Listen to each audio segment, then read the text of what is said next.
నమస్తే, very good morning.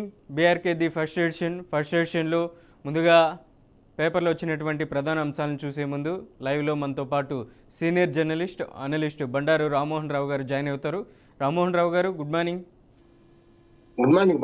నమస్తే రామ్మోహన్ రావు గారు. నమస్తే. రైట్, ముందుగా ఈనాడు ఆంధ్రప్రదేశ్ తీసుకుందాం.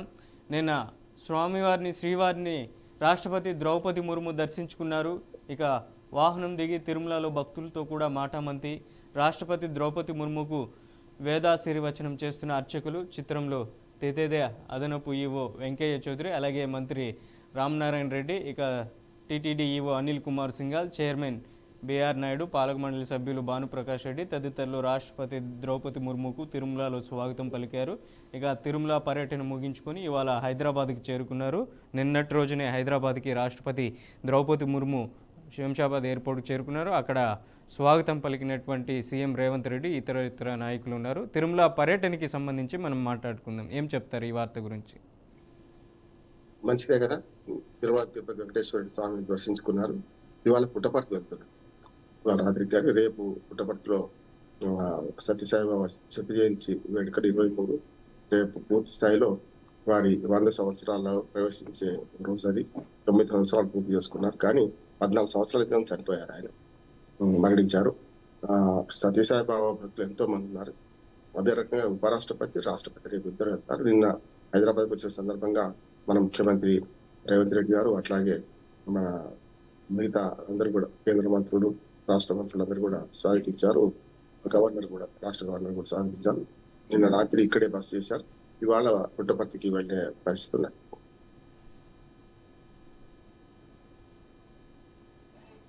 రైట్, నెక్స్ట్ మరో వార్తను చూస్తున్నాం ఈనాడు పేపర్లో. ఏప్రిల్ 1 నుంచి అందరికీ ఆరోగ్య బీమా అంటున్నారు AP CM Chandrababu Naidu. Sanjeevini project దేశానికే దిక్చూసి పీపీపీ వైద్య కళాశాలతోనే ప్రజలకు మేలు జరుగుతుందనేసి కూడా చంద్రబాబు చెప్తున్నారు. మరోవైపు వైద్య ఆరోగ్య శాఖ సమీక్షలో సీఎం చంద్రబాబు టెలికాన్ఫరెన్స్ నిర్వహించారు. దానికి సంబంధించినటువంటి వార్తను మనం ప్రధానంగా చూస్తున్నాం. అలాగే 3 ఏళ్లలో 17 లక్షల ఇళ్ల నిర్మాణమే లక్ష్యంగా పెట్టుకున్నాం. ఉగాది నాటికి 5 లక్షల మంది లబ్ధిదారులకు ఇళ్ల తాళాలు అప్పగింత అంటూ కూడా సీఎం చంద్రబాబు చెప్పుకొస్తున్నారు. ఎలా చూడొచ్చు అంటారు ఈ వార్తకు సంబంధించి? ఆరోగ్యమే మహాభాగ్యం అంటారు కదా మనోజ్. ఖచ్చితంగా మనకు సంజీవని పథకం అయితే మంచిది. అందరికీ ఆరోగ్య బీమా అనేది ఒక విప్లవాత్మకమైన చర్య. ఎందుకంటే మనకు 1949 నుంచి హెచ్ఎస్ అంటే మన హెల్త్ ఇన్సూరెన్స్ మనకు బ్రిటన్ లో కనపడుతుంది. బ్రిటన్ లో సామాన్యుడికి ప్రధానమంత్రి కూడా ఒకే వైద్యం అందించే వ్యవస్థ ఉన్నది. ఎక్కువ డబ్బులు ఎక్కువ ఉండి బయటకు పోవాల్సిందే తప్ప అక్కడ. అదే అమెరికాలో కాస్ట్లీ. కనుక మన దగ్గర ఇంతవరకు కూడా తెల్ల రేషన్ కార్డు వాళ్ళకి వీళ్ళకి మధ్య ఆరోగ్య బీమా, రాజీవ్ ఆరోగ్యశ్రీ ఉంది. పేరు వేరు పెట్టుకున్నారు. కనుక ఆరోగ్య బీమా విషయంలో 2 తెలుగు రాష్ట్రాల్లో ఇది వరకు ఆదర్శం అంటున్నాను. ఎందుకంటే ఆంధ్రప్రదేశ్ లో ఇది మొదలు పెడుతున్నారు. అందరికీ ఆరోగ్య బీమా అంటే అప్పుడు పేద గొప్ప తేడా లేకుండా, రేషన్ కార్డు ఉందా, ఆర్థికంగా దిగజారిపోయిన వాళ్ళు ఎవరైతే ఆరోగ్యశ్రీ కోసం వస్తున్నారో వాళ్ళైతే తప్పనిసరి దానికి లేకనే వస్తారు కదా. ఇక్కడ పేదలు గొప్ప పెద్దలు ఎప్పుడు వెళ్తారు? రేషన్ కార్డు బట్టి కాదు, వాళ్ళ ఆర్థిక స్థితిని బట్టి వెళ్తారు. కనుక రేషన్ కార్డు లేకుండా చాలా మంది ఆరోగ్య సేవలు దూరం అవుతున్నారు ఉభయ తెలుగు రాష్ట్రాల్లో. కనుక అందరికీ ఆరోగ్య బీమా అనేది చాలా మంచి పథకం. ఒక రకంగా పేదల పార్టీ పాలిట సంజీవని అంటున్నాను. ఆ పేరు కూడా దానికి తగ్గట్టుగా పెట్టారు. సరే, ఇళ్ల పథకం 3 ఏళ్లలో అందరికి ఇస్తారా? ఇవన్నీ పథకాలు మాత్రమే. ఇళ్లకు పండుగ కావాలి కదా. ఇప్పుడు ఆ పథకాలు అమలుకు వచ్చేకాల మనం ఆలోచించవచ్చు. కానీ సంజీవని పథకం మాత్రం వచ్చే నెల నుంచి మొదలు పెట్టడం చాలా మంచిది. నా ఉద్దేశం ఏంటంటే ఇది ఒక పేదలకు వర్ణ లాంటిది అంటున్నాను. పేదలు మరింత పేదలుగా మారుతున్నారంటే 2 కారణాలు. ఒకటి విద్య, రెండోది ఆరోగ్యం. విద్య అయినా కనీసం వాళ్ళ బడ్జెట్ స్కూల్లో చదివించవచ్చు, వాళ్ళకి ఆ ఛాయిస్ ఉంటుంది. కానీ ఆరోగ్యానికి ఛాయిస్ ఉండదు కదా. మనకి ఆరోగ్యం చెడిపోతే తప్పనిసరి ఏదో ఒక ఆసుపత్రికి పోవాల్సి వస్తుంది. అందుకని మన దేశంలో ఇన్ని పథకాలు అమలవుతున్నా కూడా, ఇన్ని సంక్షేమ పథకాలు అమలవుతున్నా కూడా పేదలు మరింతగా పేదలుగా మారిపోవడానికి ప్రధానమైన కారణం ఆయా ఇళ్లలో ఒక్క కుటుంబ సభ్యుడు సిక్కైనా, అనారోగ్యం పాలైన వారి మొత్తం వార్షిక ఆదాయంలో 40% దోపిడీ గురవుతుంది. ఈ మాట దోపిడీ అంటున్నారు. ఇంకా కార్పొరేట్ హాస్పిటల్ నుంచి ఆర్ఎంపీ డాక్టర్ నుంచి మొదలుపెట్టి పై దాకా అందరూ కూడా చిన్న జ్వరం వచ్చినా కూడా ఎక్స్ప్లాయిట్ చేసే ప్రయత్నం చేస్తున్నారు. కనుక ఇవన్నీ చూసుకుంటే మనకి ఆరోగ్య బీమా పథకం అనేది అందరికీ అన్నారు కనుక, అందరికీ అనేది నిజమైతే ఏ రేషన్ కార్డుతో సంబంధం లేకుండా ఎవరు వచ్చినా ఆరోగ్య బీమా పథకం చేస్తా అంటే ఆటోమేటిక్ గా ఈ వైద్యం ఖర్చు తక్కువైంది కదా, దాని బదులు మంచి ఆహారం తీసుకుంటారు. ఇప్పుడు ఏమవుతుందంటే ఆహారం కొరత ఉన్నది, ఆర్థిక కొరత ఉన్నది, దాంతో విద్యా వ్యవస్థ కూడా అట్లాగే ఉన్నది. కనుక ఈ మూడు పునారెళ్తున్న సామాన్య ప్రజలు ఆరోగ్యం కోసం ఇబ్బంది పడాల్సి వస్తుంది. అందుకని ఆరోగ్య బీమా పథకం సంజీవని, నిజమైన పేదల పాటల సంజీవని, ఇది అమలైతే మాత్రం మిగతా అన్ని పథకాల కంటే గొప్పదని నేను అంటున్నాను. రైట్. నెక్స్ట్ ఏదైతే హెడ్మా ఎన్కౌంటర్కి సంబంధించినటువంటి వార్తను చూస్తున్నాం ఏబిఎన్ ఆంధ్రజ్యోతి పేపర్లో. హెడ్మా ఎన్కౌంటర్ బూటకం 15న విజయవాడలో ఆసుపత్రి నుంచి ఆయనతో పాటు మరికొందరిని ఏపీ ఎస్ఐబి పోలీసులు తీసుకెళ్లారు. కేంద్ర హోంశాఖ ఆదేశాల మేరకు చిత్రహింసలు పెట్టి చంపి కట్టుకథ అల్లారు. టేక్ శంకర్ సహా మరికొందరిని అలాగే హత్య చేశారు. భగత్ సింగ్, అల్లూరిలాగా హిడ్మా చరిత్ర నిలుస్తుంది. ఫాసిస్టు ఆర్ఎస్ఎస్, బీజేపీ మానవాదుల దామనకండ, ఖనిజ దోపిడీ కోసమే నక్సల్స్ హత్యలు అంటూ మావోయిస్టు పార్టీ ఆరోపిస్తుంది. రేపు దేశవ్యాప్తంగా నిరసన దినం పాటించాలని పిలుపునిచ్చారు. వీలైతే సరెండర్లు లేదంటే ఎన్కౌంటర్లు. 28న డీజీపీలతో మోదీ సమావేశానికి ముందే చర్యలు. అదుపులో 3 తెలంగాణ అగ్రనేతలు. బూటకపు ఎన్కౌంటర్లు ఆపి శాంతి చర్చలు జరపాలనేసి కూడా సిపిఐకి సంబంధించినటువంటి కోనంనేని సాంబశివరావు చెప్తున్నారు. అలాగే ప్రశ్నిస్తే అర్బన్ నక్సలైట్లు అవుతారా అంటూ కూడా హరగోపాల్ కూడా ప్రశ్నిస్తున్నారు. ఎలా చూడొచ్చు అంటారు ఈ వార్తకు సంబంధించి? ఇవన్నీ కూడా పౌర హక్కుల సంఘాలకు వైపు, పోలీసులకు వైపు మొదటి నుంచి ఎన్కౌంటర్ విషయంలో ఎవరి వాదన వాళ్ళు వినిపిస్తున్నారు. అంటే నిజమైన ఎన్కౌంటర్ల గురించి ఇద్దరు ఒప్పుకోవట్లేదు సమస్య. ఇప్పుడు ఏ ఎన్కౌంటర్ సరే వాళ్ళు పట్టుకొని కాల్చి చంపిన పోలీసులు ఎప్పుడు కూడా ఎన్కౌంటర్ అంటున్నారు. నిజంగానే ఎన్కౌంటర్ జరిగినా కూడా ఇటు పక్కన పౌర హక్కు సంఘాలు కానీ, మానవ హక్కుల సంఘాలు కానీ ఇది కూడా ఎన్కౌంటర్ కాదు, కట్టుకథ, ఇదంతా పట్టుకొని కాల్చాలి. ఈ రెండు నిజమే అంటున్నారు. ఎన్కౌంటర్లు, ఫేక్ ఎన్కౌంటర్లు ఉన్నాయి, నిజమైన ఎన్కౌంటర్లు ఉన్నాయి. నేను 50 సంవత్సరాలుగా జర్నలిస్ట్ గా పనిచేస్తున్న కాలంలో నా మొదటి యవనంలో అంతా చాలా వరకు మాదంతా నక్సలైట్ ఏరియా చుట్టంతా. ఆ ఊరు నుంచి 3 కిలోమీటర్లు దాటితే పోలేని పరిస్థితి ఉంటుండే. కానీ అప్పుడు రెండు చూశాను నేను. నిజమైన ఎన్కౌంటర్ ని కూడా పౌర హక్కుల సంఘాల వాళ్ళు వచ్చి ఇది ఫేక్ అనేవాళ్ళు. అటుపక్క ఇటుపక్క కాల్పులుండి, ఇటుపక్క అటుపక్క మనుషులు చనిపోయినా కూడా నిజంగా ఏమి ఆనవాళ్ళు లేకుండా పోలీసులు సేఫ్ గా ఉండి ఒక్క ఎదురు కాల్పుల్లో ఒక్క సంఘటన, ఒక్క తోటా కూడా బయట కనిపించిన సందర్భంలో మన పోలీసులు కూడా కట్టుకథల్లి వాళ్ళ చేతిలో ఇంకా విప్లవ సాహిత్యం పెట్టి ఓ తుపాకీ కూడా పెట్టేవాళ్ళు. అంటే పరిగెడుతున్న వాడి చేతిలో తుపాకీ ఉంటుందా? తుపాకీ ఎక్కడో పడిపోవాలి, తానెక్కడ పడిపోవాలి, పుస్తకం ఇంకో దగ్గర ఉండాలి. కానీ ఓ చేతిలో పుస్తకం, ఓ చేతిలో మన తూట అన్నట్టు తుపాకీ పెట్టి ఫోటోలు తీసి మరి ఫేక్ ఎన్కౌంటర్ నిజమైన ఎన్కౌంటర్ చిత్రీకరించేవాళ్ళు. ఉద్దేశం ఏంటంటే ఇప్పటికి కూడా ఈ ఆపరేషన్ కగారు ఇవన్నీ కూడా ఆపాల్సిన అవసరం ఉందంటున్నాను. మిగిలిన వాళ్ళతో చర్చ జరపాలి. చర్చలు అంటే ఏం లేదు, వాళ్ళు ఆయుధం విడిచిపెట్టి వస్తేనే చర్చ. నిజంగా చెప్పాలంటే ఆయుధం పట్టుకొని వస్తారంటే ఇంకా చర్చలు ఏముంటుంది? అప్పుడు కూడా అంతే, ఆయుధం విడిచిపెట్టి మన జనజీవన సంస్థలు కలుస్తామని వచ్చినప్పుడే చర్చలు. కానీ మా ఆయుధం మా దగ్గర ఉంటుంది, మీ ఆయుధం మీ దగ్గర ఉంటుంది. చర్చలు అంటే తుపాకులు చర్చించుకో, తుపాకులు పక్కన పెడితే చర్చించుకోవడం జరుగుతుంది. కనుక ఇప్పటికైనా మన మిత్రులందరికీ కూడా, మావోయిస్ట్ మిత్రులందరికీ కూడా నేను విజ్ఞప్తి చేసేది ఏంటంటే, మీరు ఈ వ్యక్తి నిర్మూలన అనే సిద్ధాంతంతో మీరు సమాజం తేలేరు, రాజ్యరహిత సమాజం అంతకంటే తేలేరు. అందుకనే మిగతా అన్ని కూడా పార్లమెంటు ప్రజాస్వామ్య పంథాలకు వచ్చినప్పుడు మీరు కూడా ఎందుకు రారు? ఇప్పుడు నేపాల్లో తిరుపతి పశుపతి అంటే నేపాల్లోనే ప్రచండ్ లాంటి వాళ్ళు మారి ప్రజాస్వామ్య జీవన సంస్థలు కలిసి అధ్యక్షుడు అయ్యాడుగా, ప్రధానమంత్రి అయ్యారుగా దానికి, నేపాల్ దేశానికి. మీరు కూడా అదే దేశం అంటే మన రాష్ట్రం కన్నా చిన్నది, వరకు చెప్పాలంటే మన రాష్ట్ర జనాభా కంటే చిన్నది. కనుక అట్లా చూసుకుంటే మీరు జనజీవన సంస్థలు కలవాలి. ప్రజా సమస్యల పట్ల ప్రజాస్వామ్యయుతంగా పోరాటాలు చేస్తే మాత్రమే సాధ్యమవుతుంది తప్ప ఇది సాధ్యమయ్యేది కాదు. మీ అనవసర వృధా త్యాగాలు. నిజంగా చెప్పాలంటే వాళ్ళకి పొందరగడ జాగ లేదు వాళ్ళకి, కానీ పొందబెడతామంటే జాగలేదు. కానీ ఎవరి కోసం కొట్లాడుతున్నారు? వాడి జీవితాలు పణంగా పెడుతున్నారు. పోలీసులు జీవితాలను పణంగా పెడుతున్నారు. పాపం పోలీసులు జీవితాల కోసం పనిచేయాల్సి వస్తుంది. పొట్టకూటి కోసం పోలీసు అయ్యామని గద్దరు ఎప్పుడో పాట రాశారు. అందుకనే వాళ్ళు పేదలే, పోలీసు ఉద్యోగాలు చేసే వాళ్ళు పేదలే, చంపబడ్డ వాళ్ళు పేదలు, చచ్చిపోయిన వాళ్ళు పేదలే. కనుక ఈ రెండు చూస్తే చంపేవాడు పేదలే, చచ్చేవాడు, శ్రీకృష్ణ పరమాత్మ వాడు చంపేవాడిని నేను, చచ్చేవాడిని నేను అంటాడు కదా. అందుకని అదే జరుగుతుంది. ఇవాళ ఈ రాజ్యహింస వల్ల మీరు నష్టపోతున్నారు. రాజ్యం ఎదిరించడం సాధ్యం కాదు. దయచేసి లొంగిపోయి ప్రజా జీవన సంస్థలు కలిసి ఇప్పుడు చూస్తున్నాం కదా, జీవన సంస్థలు చాలా పహగోపాలుగా స్వేచ్ఛగా మాట్లాడగలుగుతున్నారు, మంచిగా చెడ్డగా. కానీ ఎట్లా మాట్లాడగలుగుతున్నావు? జనజీవన సంస్థలు ఉన్నారు. అంటే మీరు కూడా ఈ తుపాకులు విడిచిపెట్టి ప్రజా జీవితంలో రావాలంటే మనందరం కోరదాం. అప్పుడు మాత్రమే శాంతి నెలకొంటది. ఈ పరస్పర యుద్ధాలు పోలీసులకు నక్సలైట్ల మధ్య ఉంటే మావోయిజం ఎప్పుడు నశించిపోదో ఆర్థిక సామాజిక ఆర్థిక రాజకీయ పరిస్థితి ఇట్లా ఉన్నంత కాలం అవి సమస్య పోదు. తాత్కాలికంగా సర్దుమణుతుండొచ్చు, కొత్త వాళ్ళు వస్తారు, అప్పుడు ఏం చేస్తారు? కనుక వాళ్ళని నిర్మూలించడం మీకు సాధ్యం కాదు, మీకు మిమ్మల్ని నిర్మించడం వాళ్ళకి సాధ్యం కాదు. ఇద్దరు కూడా అర్థం చేసుకొని ఈ ప్రభుత్వము నక్సలైట్ కూడా ఒక రకంగా అమికబుల్ సెటిల్మెంట్కి రావాలి. ప్రజా జీవితంలో సంవత్సరం వారికి కావాల్సిన అవసరం ఉన్నది నేను అంటాను. లొంగిపోమని నేను పిలుస్తున్నాను మావోయిస్టులు. రైట్. నెక్స్ట్ మరో వార్తను చూస్తున్నాం. మిస్ మెక్సికో యూనివర్స్ కిరీటం ఫాతిమా అబ్బాస్ను వరించింది. థాయిలాండ్లో జరిగిన మిస్ యూనివర్సిటీ 2025 పోటీల్లో మిస్ మెక్సికో ఫాతిమా అబ్బాస్ విజేతగా నిలిచింది. గత ఏడాది మిస్ యూనివర్స్గా నిలిచిన డెన్మార్క్ బామా విక్టోరియా కేజార్ హెల్విక్ ఫాతిమాకు అందాల కిరీటాన్ని అందజేశారు. ఈ పోటీలో 120 మంది పాల్గొనగా వారందరినీ వెనక్కి నెట్టి ఫాతిమా అందాల కిరీటాన్ని దక్కించుకుంది. ఎలా చూడొచ్చు అంటారు ఈ వార్తని రామ్మోహన్ రావు గారు? ఏం లేదు, అందాల పోటీని వ్యతిరేకించే వారు ఉంటారు, అందరూ సమర్థించే వాళ్ళు ఉంటారు. ఇదంతా వ్యాపార సామ్రాజ్యం.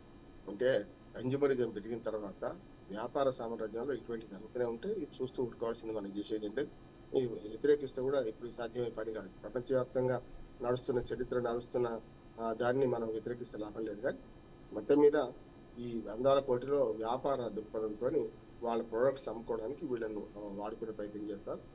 సరే, మొత్తం మీద ప్రపంచంలో ఇప్పుడు ఈసారి ఈమె దక్కింది, ఇంకోసారి ఇంకో దక్కుతుంది. అందులో కూడా మళ్ళీ కొంత రాజకీయం ఉంటుంది. ఏ ప్రోడక్ట్ ఎక్కడ అమ్ముడుపోతుందో అటువంటి దేశాలకు అందాల పోటీలో అందాల దక్కే అవకాశం ఉంటుంది చాలాసార్లు. ఇదంతా ఒక పెద్ద ఎత్తున మాఫియాలు. ఇదంతా కూడా ప్రపంచవ్యాప్తంగా అందాల పోటీ, ప్రపంచ అందాల పోటీ ఉన్నది, విశ్వ సుందరే ఉన్నది, ప్రపంచ సుందరే ఉన్నది. దేశాలకు ఏ దేశాలకు ఆ దేశాలుగా ఆ అందాల పోటీలు ఉంటాయి. మిస్ ఇండియా ఉంటుంది, మిస్ వరల్డ్ ఉంటుంది, ఇవన్నీ ఉంటాయి. కనుక వాళ్ళ పని వాళ్ళు కానించుకుంటారు. అంతిమంగా మాత్రం వీటి వెనుక పండుగల వెనుక కూడా వ్యాపారం ఎట్లా ఉందో, ఏ పండుగనైనా వ్యాపారాత్మకం చేస్తున్నారో ఇవాళ మీడియా కానీ మన వీళ్ళందరూ కూడా ఇది అంతే. వ్యాపారాత్మక పోటీ కోసం ఇటువంటి అందాల పోటీలు పెడతారు. అదొక ప్రపంచం. ఆ ప్రపంచాన్ని కొనసాగిద్దాం, దాన్ని మనం వేలు పెట్టేది లేదు, వద్దనేది లేదు. రైట్. నెక్స్ట్ మరో వార్తను చూస్తున్నాం. ఏదైతే ఏబిఎన్ ఆంధ్రజ్యోతిలో ప్రధానంగా దానం నాగేందర్ రాజీనామా బాటలో స్టేషన్ గన్పూర్ ఎమ్మెల్యే కడియం శ్రీహరి కూడా కాంగ్రెస్ అధిష్టానం అనుమతి కోసమే ఢిల్లీకి పార్టీ పెద్దలు అంగీకరిస్తే పదవికి రాజీనామా చేస్తానంటూ కూడా ఇద్దరు ఎమ్మెల్యేలు చెప్పుకొస్తున్నారు. ఫిరాయింపుపై విచారణ జరిగితే వేటు పడే అవకాశం ఉంది. ఆ వేటు కంటే ముందే రాజీనామా చేస్తే ప్రజల్లో మనకు సింపతి ఉంటుంది, వేటు పడితే మనకు వ్యతిరేకత ఉంటుందనే భావన ఇద్దరు ఎమ్మెల్యేలు ఉన్నట్టుంది. నిన్న చూసాం, మనకు దానికి సంబంధించినటువంటి ఇద్దరు ఎమ్మెల్యేలు కూడా సీఎంతో అటు కాంగ్రెస్ అధిష్టానంతో కూడా భేటీ అయ్యారు. మళ్ళీ ఖైరతాబాద్ టికెట్ ఇవ్వాలని కూడా దానం నాగేందర్ కాంగ్రెస్ అధిష్టానాన్ని విజ్ఞప్తి చేస్తున్నారు. మరి గెలిచొస్తే మంత్రి పదవి ఇవ్వాలనే ప్రతిపాదనలు కూడా తీసుకొస్తున్నారు దానం నాగేందర్. అధిష్టానానికి మరో 3 ప్రతిపాదనలు కూడా. కడియం శ్రీహరి విషయంలో తర్జన భర్జనలు, ఆయనతోనూ రాజీనామా చేయించే యోచనలో కూడా కాంగ్రెస్ ప్రభుత్వం ఉంది. మరి ఏ నిర్ణయం తీసుకుంటారనేది స్పీకర్ చేతిలో ఉంటుందా లేదంటే ఎమ్మెల్యేల చేతిలో ఉంటుందా అనేది తెలియాలి. ఏం చెప్తారు ఈ వార్తకు సంబంధించి? మనకి ఫిరాయింపు దానిలో అసలు చట్ట సవరణ జరగకుండా ఇవన్నీ బయట మార్గాలు. చట్ట సవరణ జరిగి 2/3 మెజార్టీ మారిన ఒక సందర్భం తప్ప మిగతా వాళ్ళు ఒకరిద్దరు మారినప్పుడు స్పీకర్కి అధికారం తీసేసి అంతిమంగా మనకి ఎలక్షన్ కమిషన్ కి అధికారం అప్పచెప్పినట్టు మాత్రమే ఇట్లాంటి శశివిషయాలు ఉండవు. అసలు పరిష్కారం అక్కడ ఉంది. సరే, మనం గుడుగుడు నుంచి ఇందులో ఆడుతున్నాం కనుక ఇందులో ఇద్దరి మాత్రం పదవులు పోతాయి. సరిగ్గా 15 నవంబర్ లోపల వీటిద్దరు రాజీనామా చేస్తారని నేను అనుకుంటున్నాను. ఎందుకంటే 15 నవంబర్ నాడు మళ్ళీ విచారణకు వస్తుంది సుప్రీంకోర్టులో. నెల టైం ఇచ్చారు. 4 వారాల్లో 2 వారాలు కావస్తున్నాయి. 1 వారం అయిపోయింది, ఇంకో వారం సగంలో ఉన్నా. సరిగ్గా ఇంకొక 15 రోజుల్లో మనకు నవంబర్ 15 లోపల రాజీనామా చేయడము లేకపోతే వాళ్ళను అనర్హులుగా ప్రకటించమో రెండే జరగాల్సింది. ఇద్దరు రెడ్ హ్యాండ్ గా దొరికిపోయినట్టు లెక్క. మిగతా 8 మంది కూడా ఇప్పటికి కూడా పిడిమోకలు వేస్తున్నారు. గోడ మీద పిల్లులాగా ఇటు అంటున్నారు. మేము పార్టీలో ఉన్నాం, మాకు 5,000 రూపాయలు పార్టీ ఫండ్ ఇచ్చేస్తున్నాం, మేము అర్జీదారులు ఇచ్చి అంటున్నారు. కనుక ఇవన్నీ చూస్తే ఈ 10 మంది పదవులు పోవాల్సింది. ఇద్దరికి మాత్రం అంత పరిస్థితి పోయిన తర్వాత ఎన్నికలు అయితే ఉప ఎన్నికలు ఇప్పుడే రావు. నిన్న కేటీఆర్ అన్నారు కదా, జిహెచ్ఎంసీ ఎన్నికలు జరుగుతాయో లేవో తెలియదు. కానీ ఈ ఎన్నికలు రావడానికి ఖచ్చితంగా మరొక 4-5 నెలలు పడతాయి అంటున్నారు. కాబట్టి వాళ్ళు నవంబర్ చివరి కల్లా, డిసెంబరు మధ్య కల్లా వీళ్ళు రాజీనామాలు చేసినా కూడా జనవరి, ఫిబ్రవరి, మార్చి, ఏప్రిల్ తర్వాత ఎన్నికలు వస్తాయి. ఎందుకంటే పుదుచ్చేరి, తమిళనాడు, కేరళ, పశ్చిమ బెంగాల్ ఈ ఎన్నికలు అసెంబ్లీ ఎన్నికలు, సాధారణ ఎన్నికలు ఏప్రిల్, మేలో జరగాల్సింది. కనుక అప్పుడు మొదట వచ్చే ఎన్నిక వస్తుందో ఆ ఎన్నికలతోనే ఈ 4 రాష్ట్రాల ఎన్నికలతోనే ఉప ఎన్నికలు దేశవ్యాప్తంగా అప్పటికి ఖాళీ అవుతాయి. చచ్చో లేవు రాజీనామాలు చేసో ఖాళీ అవుతాయి కదా. అవన్నీ కలిపి చేస్తారు. మొన్ననే బీహార్ ఎన్నికలతో పాటు దేశవ్యాప్తంగా ఇప్పటిదాకా ఉప ఎన్నికల డ్యూ లేదు, ఉప ఎన్నికల వాయిదా లేదు కనుక వచ్చే 4-5 నెలల తర్వాత జరుగుతాయి. జనవరి, ఫిబ్రవరి, మార్చ్, ఏప్రిల్, మేలో జరిగే ఎన్నికలతో ఉంటాయి. ఉప ఎన్నికలు రావు ఇప్పుడు. సరే, ఈ మిగతా 8 మంది విషయంలో స్పీకర్ ఏం నిర్ణయం తీసుకుంటారు? తీసుకున్న నిర్ణయం మేరకు వాళ్ళకి అనర్హులు ప్రకటిస్తారా? ప్రకటిస్తే కోర్టుకు వెళ్తారు, ప్రకటించకపోయినా కోర్టుకు వెళ్తారు. బీఆర్ఎస్ ఇటు పార్టీని వెళ్తుంది, లేకపోతే వ్యక్తులను వెళ్తారు కనుక మళ్ళీ సుప్రీంకోర్టు దాకా వెళ్ళొచ్చే వరకు టైం పడుతుంది. వీళ్ళిద్దరి విషయంలో మాత్రం ఇప్పుడు ఇంకొక 2 ఏళ్ళు కొనసాగితే పెన్షన్ వచ్చేది వీళ్ళిద్దరికి కూడా. ఇప్పుడు పెన్షన్ పాత ఎమ్మెల్యేలకు వస్తుంది, కానీ ఈ టర్మ్ కు పెన్షన్ రాదు. 4 ఏళ్ళు పూర్తి చేసుకోవాలి కనుక సమస్య లేదు. దానం నాగేంద్ర మొదటి నుంచి కూడా అప్పుడెప్పుడో 2004లో కూడా ఇట్లాగే చేసి భంగపడ్డాడు, ప్రజలు ఓడించారు ఆయనను. ఇప్పుడు కూడా మళ్ళీ ఒకసారి కాంగ్రెస్ పార్టీ టికెట్ మీద చేస్తే గెలుస్తారా ఓడతారా మొదలు, గెలిచిన తర్వాత మంత్రి పదవి మాట చూద్దాం. హైదరాబాద్ నుంచి పండుదాకా మంత్రి పదవి లేదు, మంత్రి పదవి అంటే లేదు, అభివృద్ధికి ఇచ్చాను. ఇంకా 2 ఖాళీ పెట్టుకున్నారు కనుక ఈ 2 ఇటువంటి వాటి కోసమే అనుకుంటున్నాను నేను, మంత్రి పదవులు ఖాళీ పెట్టుకోవడం. చూస్తాం ఏం జరుగుతుందో. దానం నాగేంద్ర ఇప్పటిదాకా బయటపడలేదు. ఆ అధిష్టానంతో ఏమవుతుందో మన ఊహాకరణ తప్ప మనకి తెలియదు కూడా. ఇటు పక్క కడియం శ్రీహరి ప్రత్యక్షంగా నిన్న స్పీకర్ని కలిసిపోయారు. ఆ స్పీకరు సలహా ఏమి ఇస్తారు? అయ్యా తప్పుకో బాబు అంటారు. గతంలో చూసినాం కదా మనం, కేఆర్ శివరేష్ రెడ్డి గతంలో టీఆర్ఎస్ ఎమ్మెల్యేలకు అదే సలహా ఇచ్చారు. వాళ్ళు తీరా ఒక 6 నెలలు ఉన్నాక రాజీనామా చేశారు. ఎన్నికలు రాలి, ఉప ఎన్నికలు రాలి. ఈసారి ఉప ఎన్నికలు ఇంకా 3 ఏళ్ళు ఉంది కానీ ఉప ఎన్నికలు వస్తాయి. రైట్, మరో వార్తను చూస్తున్నాం. 5 లక్షల కోట్ల భూ కుంభకోణం అంటున్నారు కేటీఆర్. పారిశ్రామిక భూముల క్రమబద్ధీకరణ ముసుగులో రేవంత్ రెడ్డి గ్యాంగ్ స్కామ్. 9,292 ఎకరాల అతి తక్కువ ధరకు కట్టబెట్టి రియల్ ఎస్టేట్ చేసే ప్రయత్నం చేస్తున్నారు. సీఎం సోదరులు కొండలరెడ్డి, తిరుమల రెడ్డి, అతని సన్నిహితులు ఇప్పటికే ఒప్పందాలు కుదుర్చుకున్నారంటూ, వచ్చేది మా ప్రభుత్వమే, భూముల్ని తిరిగి వెనక్కి తీసుకుంటామంటూ కూడా మాజీ మంత్రి కేటీఆర్ చెప్పొస్తున్నారు. ఏం చెప్తారు ఈ వార్త గురించి? ఇటు కేటీఆర్ అన్నారు, అటుపక్క శ్రీధర్ బాబు గారు కూడా దానికి వివరణ ఇచ్చారు. ఇద్దరు కూడా అదే అర్ధ సత్యాలు అసత్యాలు చెప్తున్నారు. అంటే ఒకరి వాదన ఒకరు ఖండించే క్రమంలో ప్రజలకు అసలు విషయాలు తెలుస్తూనే ఉంటారు. కానీ ఇద్దరు చెప్పిందని మనం అర్థం చేసుకోవచ్చు. ఒకసారి కొంచెం దీని గురించి వివరంగా మాట్లాడుకుందాం మనం. ఎందుకంటే ఇద్దరు ఒకరికొకరు కౌంటర్ వేసుకున్నారు కనుక మొట్టమొదటి బీఆర్ఎస్ అధినేత మన కేటీఆర్ మాట్లాడిన సంగతి చూద్దాం. ఆయన అన్నదానిలో కొన్ని వాస్తవాలు ఉన్నాయి. ఎందుకంటే మనకు అజమాబాద్ ఇండస్ట్రియల్ ఏరియా ఇప్పుడు ఏర్పడింది, నిజాం కాలంలో అది వచ్చింది. ఇవాళ ఊరు మధ్యన అయిపోయింది. మేము గతంలో నేను చదువుకుంటున్నప్పుడు గోల్కొండ చౌరస్తా, చార్మినార్ చౌరస్తా అనేవాళ్ళు. మా ఫ్రెండ్ వాడు విజయవాడ నుంచి వచ్చిన వాడు ఏం చేసిందంటే, చార్మినార్ చౌరస్తా అంటే ఇదే చార్మినార్ కావాలని దిగిపోయింది. అక్కడ పేరు చార్మినార్ చౌరస్తా, చార్మినార్ ఉండదు అక్కడ. చార్మినార్ ఉండేది అఫ్జల్ గంజ్ తర్వాత ఉంటుంది. కానీ ఆయన బస్సులో దిగిపోయాడు. చార్మినార్ చౌరస్తా అని ఇద్దరు ఉంటే దిగిపోయాడు. అంటే చార్మినార్ సిగరెట్ కంపెనీ ఉండేది అక్కడ. దాని పేరు ఇప్పుడు ఆర్టీసీ ఎక్స్ రోడ్ అంట, చార్మినార్ చౌరస్తా అంట. సుదర్శన్ థియేటర్ అవన్నీ ఉండేది. లేకపోతే గోల్కొండ సిగరెట్ కంపెనీ, అది గోల్కొండ చౌరస్తా అయింది. గోల్కొండ చౌరస్తాలో గోల్కొండ ఉండదు, చార్మినార్ చౌరస్తాలో చార్మినార్ ఉండదు. కానీ ఈ అజమాబాద్ ఇండస్ట్రియల్ ఏరియాలో అప్పుడైతే ఆ వాసన వచ్చేది, ఏది ఈ కంపెనీ నడిచినంతసేపు పొగాకు వాసన వచ్చేది ఆ ప్రాంతం అంతా. అందరూ ఉద్యమం చేసినా పోయింది. ఇప్పుడు అక్కడ ఖాళీ స్థలాలు ఉన్నాయి. అజమాబాద్ ఇండస్ట్రియల్ ఏరియా, అట్లాగే బాలనగర్, మనకు అట్లాగే మన హఫీజ్పేట, ఈ 3 కాకుండా చుట్టూ అప్పుడు చాలా దూరదృష్టితో అప్పుడు నిజాం ఆలోచించారు. తర్వాత కాంగ్రెస్ పార్టీ అధికారంలో వాళ్ళు ఆలోచన చేశారు. అప్పుడు చుట్టూ ఉన్న కుప్పలు కానీ, మల్లాపూర్ కానీ, పీడిమెట్ల కానీ, అట్లానే కాటేదాన్ కానీ, ఇట్లాంటి చోట్ల మళ్ళీ పరిశ్రమలకు కేటాయించారు భూములు. అందుకనే ఇప్పుడు మొన్నటిదాకా మనకు ఫార్మాసిటీ, అందుకే మొన్నటిదాకా అప్పుడు బీఆర్ఎస్ అధికారంలో కూడా ఫార్మాసిటీ ఊరికి దూరంగా ఉండడానికి పెట్టే ప్రయత్నం చేశారు. అది న్యూ సిటీ అంటున్నాడు రేవంత్ రెడ్డి. సరే, ప్రభుత్వాలు శాశ్వతంగానే పార్టీలు మారగానే విధానాలు మారుతాయి కదా. ఇప్పుడు ఇక్కడికి వచ్చే కల్లా కేటీఆర్ ప్రధానమైన ఆరోపణ ఏం చేసిందంటే, 4.5 లక్షల కోట్ల రూపాయల నుంచి 5 లక్షల కోట్ల రూపాయలు కొట్టాలని చేస్తున్నారు వీళ్ళు. 9,800 ఎకరాలు, దాదాపు 10,000 ఎకరాలు ఉన్నది. ఈ 10,000 ఎకరాలను మేము గతంలో 1, 2, 3 మొత్తం 2023లో 3 జీవోలు తీసినాం. అజమాబాద్కి ఒకటి, మన ఫీజుపేట ఒకటి, అట్లానే బాలనగర్ ఇండస్ట్రియల్ ఏరియా ఒకటి, 3 జీవోలు తీసినాం. అందులో స్పష్టంగా పేర్కొన్నాం. అందరికి అర్థం కావాలని చెప్పాలంటే, మీరు ప్రభుత్వం దగ్గర తీసుకున్నారనుకోండి, మీకే ఉంది ఇప్పటిదాకా భూమి, మీరు అక్కడ పరిశ్రమ నడుపుతలేదు, ఖాళీ భూమి ఉన్నది, మీరు దాన్ని అపార్ట్మెంట్లకు అట్లా అమ్ముదాం అనుకుంటున్నారండి. అప్పుడు ఏం చేశారంటే, దానికి ఒక రూల్ పెట్టి జీవోలో స్పష్టత ఇచ్చారు ఆ బీఆర్ఎస్ సాయంలో. అప్పుడు ఏమనంటే, అప్పుడు మీరు అమ్ముకుంటే ఇప్పుడు బుక్ వాల్యూ ఎంత ఉందో, అంటే రిజిస్ట్రేషన్ వాల్యూ ఎంత ఉందో అంత, ₹1,00,000 మార్కెట్ రేట్ ఉంది అనుకోండి, బుక్ వాల్యూ 30,000 రూపాయలు గజం ఉంది అనుకోండి, గజానికి 30,000 రూపాయలు చెల్లించి మీరు తీసుకోవాలి. మీరు ఏమైనా చేసుకోవచ్చు, అమ్ముకోవచ్చు, మీరు అందులో బిల్డింగ్ కట్టుకోవచ్చు, ఏమైనా చేయొచ్చు.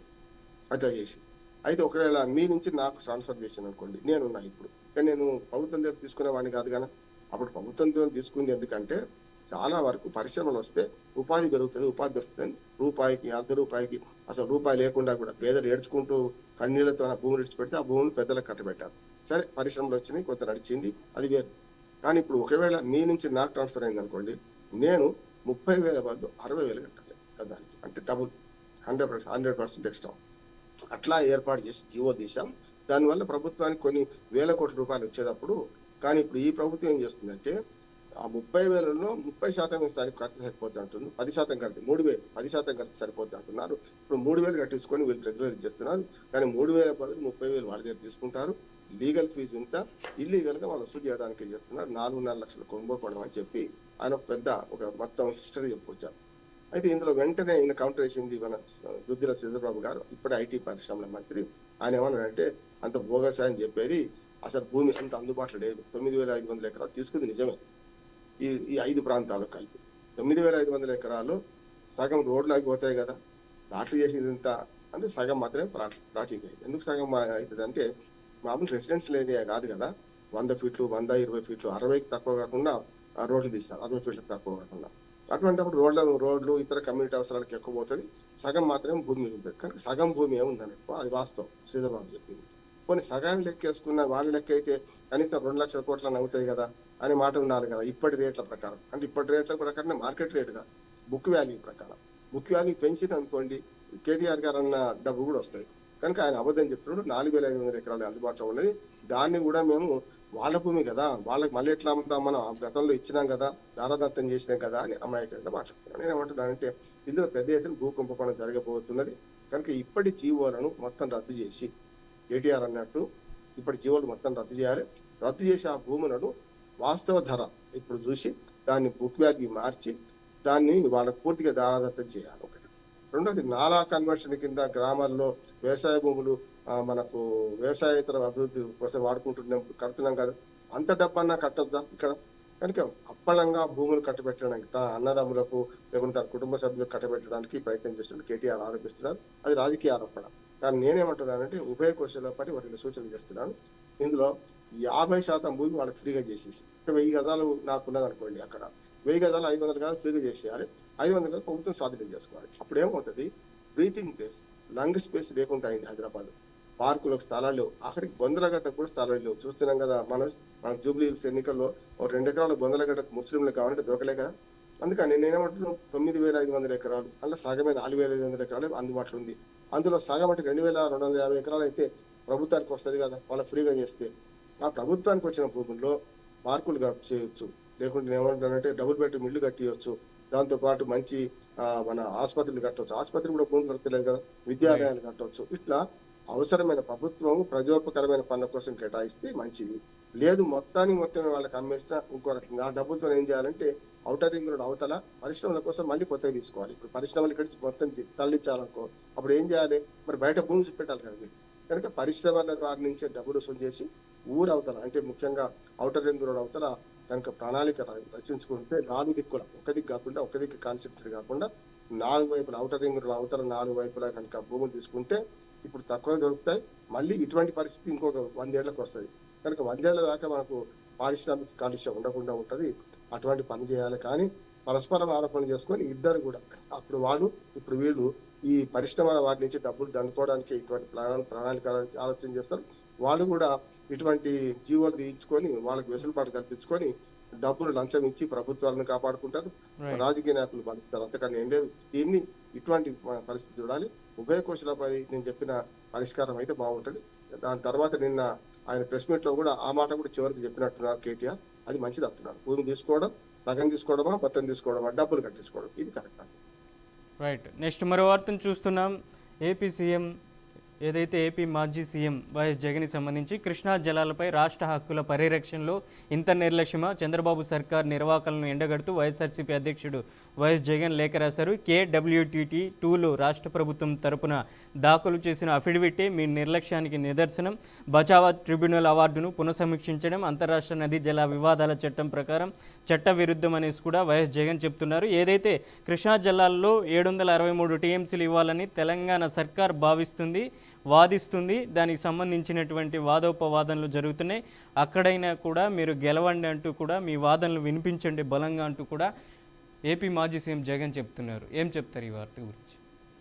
ఈ పాలకులు అక్కడ ఇక్కడ తెలంగాణలో, ఆంధ్రప్రదేశ్లో వాళ్ళ పదవులు పోగానే భావోద్వేగాలు రెచ్చగొట్టి ఇరు ప్రాంతాల ప్రజల మధ్య ఇటువంటి చిప్స్ చెప్తున్నారు. ఇక్కడ నీటిలోన జ్వాలరేగ మంట ఏటలో ఆరుడు అని పంతలమ్మ సినిమాలో మంచి పాఠం లేదు.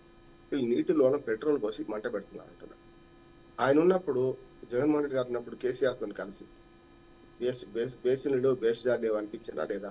వాళ్ళిద్దరు కలవగానే చంద్రబాబు నాయుడు వీళ్ళంతా ఈ గ్యాంగ్ అంతా గగ్గోలు పెట్టింది. ఏమని చూసినరా, వాళ్ళిద్దరు ముఖ్యమంత్రులు కలుస్తున్నారు, మనకు ఆంధ్రప్రదేశ్కి అన్యాయం చేస్తున్నారు. ఇప్పుడు జగన్మోహన్ రెడ్డి ఏ మాట మాట్లాడుతున్నారు? సరిగ్గా అదే మాట చంద్రబాబు నాయుడు మాట్లాడండి, ఆయన అధికారం లేక కదా. అంటే ఇప్పుడు ఈయన అధికారం పోయింది, ఈయన అదే పాట పడుతున్నారు. అంటే ప్రజలకు సేవ చేసేది ఎక్కడ, ప్రజలకు న్యాయం చేసేది ఎక్కడ? రెండు రాష్ట్రాల తెలుగు ప్రజలకు న్యాయం చేస్తారా వీళ్ళు? ఇటువంటి వాళ్ళు ఇటుపక్క కూడా అంతే.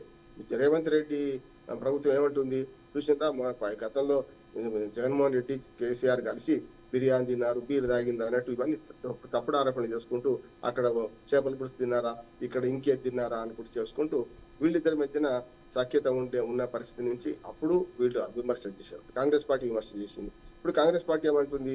కేసీఆర్ అన్యాయం చేసిండు, మేమేదో పొడి చేస్తామంటున్నారు. ఇద్దరి మధ్యన బచావత్ ట్రిబ్యునల్ ఏదైతే తీర్పిచ్చిందో తాత్కాలికమే. అప్పుడైనా ఇప్పుడైనా దీన్ని పరిష్కరించుకోవాల్సిన రెండు తెలుగు రాష్ట్రాల ప్రజలమే. ఇద్దరికి ఈ కృష్ణ గోదావరి నది జలాలను ఎట్లా మనం ఆడుకుందాం, ఏ రకంగా సస్యశామనం చేద్దాం. అందుకని కేసీఆర్ గారు, జగన్మోహన్ రెడ్డి గారు కూర్చున్నప్పుడు ఒక మంచి అమికబుల్ పరిష్కారం వచ్చే అవకాశం ఉండే. కానీ అప్పుడు అక్కడ తెలుగుదేశం, ఇక్కడ కాంగ్రెస్ ఇద్దరు కూడా దుర్మార్గంగా వీళ్ళిద్దరి మీద ఆరోపణలు చేశారు. ఇప్పుడు అదే జరుగుతుంది అంటున్నారు. ఇప్పుడు కేసీఆర్, అటు జగన్మోహన్ రెడ్డి మళ్ళీ వీళ్ళ మీద ఆరోపణలు చేస్తున్నారు. 9 పేజీల లేఖ రాశారు. ఏం చేసుకోను? మీరున్నప్పుడు ఏం చేశారు? మరి మీరు 5 ఏళ్ళ అధికారంలో ఉన్నారు కదా, మరి కేసీఆర్ తోని కుదుర్చుకున్నారు కదా, మరి అప్పుడన్నా ఇవి చేయొచ్చు కదా. ఈ నీటి సమస్య పరిష్కారం 1 రోజు 2 రోజులు అయ్యేది కాదు. ఖచ్చితంగా దీనికి శాశ్వత పరిష్కారం చూపించాల్సిందే. అప్పటిదాకా వీళ్ళు అధికారంలో ఉన్నప్పుడు ఒక మాట, అధికారం లేనప్పుడు ఒక మాట మాట్లాడుతున్నారు. ప్రజల మధ్యన విద్వేషాలు సృష్టిస్తున్నారు. ఇది కాదు, తెలుగు ప్రజలందరూ బాగుండాలి, అందులో మనం ఉండాలని చెప్పి ఈ అటు కాంగ్రెస్ పార్టీ, టిఆర్ఎస్ ఇక్కడ, అక్కడ తెలుగుదేశం, వైఎస్ఆర్సీపీ నాలుగు పార్టీలు కలిపి కూర్చొని ట్రిబ్యునల్, బచావా ట్రిబ్యునల్ తీర్పును పునఃసమీక్షించుకోవాలి. ఉభయ తెలుగు రాష్ట్రాలకు, ఉభయ తెలుగు ప్రజలకు కూడా, రాష్ట్రాల ప్రజలకు కూడా మేలు చేకూర్చే చర్యలు చేయాలి, కానీ విభజన రేఖలు గీయొద్దని మనం విజ్ఞప్తి చేద్దాం. రైట్. బండారు రామ్మోహన్ రావు గారు, ఇవాళ న్యూస్ పేపర్లో వచ్చినటువంటి పలు అంశాలపై మీ విశ్లేషణ అందించినందుకు ధన్యవాదాలు. Thank you.